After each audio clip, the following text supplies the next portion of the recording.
সবসময় পলিটিক্যাল কাজ নয়, ব্যক্তিগত থাকে যারা পলিটিক্যাল ঘটনা দুটো রাজ্যে একসাথে হয়ে যাবে। একদম এক রাজ্যে বর্ষার সময় এখানকার অবস্থা কী সেটাও জানা যাবে, কারণ ইসরায়েল যে অবস্থা এভাবে জল বাড়ছে সেটা ভয়ঙ্কর হতে পারে।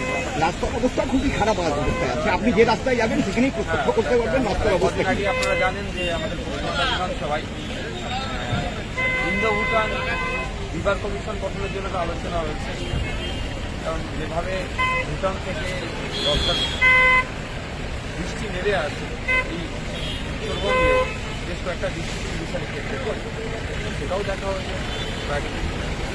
সমুদ্র আছে সেটাও করা হবে। কোথায় থাকবে কতদিন সংগঠনের কিছু কাজ করবে না,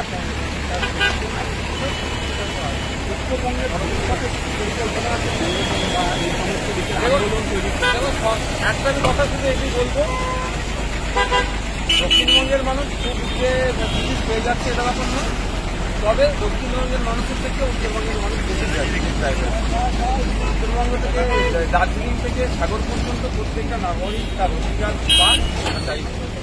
সেই বিষয়ে একটা এখানে আর একটা অ্যাড করবো, আজকে উত্তরবঙ্গতে অনেক বড় বড় মেডিকেল কলেজ হসপিটাল দেওয়ার পরেও, ইউনিভার্সিটি দেওয়ার পরেও, যেমন দার্জিলিং হিল ইউনিভার্সিটি আছে, তার ইউনিভার্সিটির মেন যে ডিপার্টমেন্টাল অফিস ডিপার্টমেন্টগুলো কোথায় যদি দেখতে চাই কি দেখা যাবে না, বা কে ফ্যাকাল্টি যারা আছে জানা যাচ্ছে না।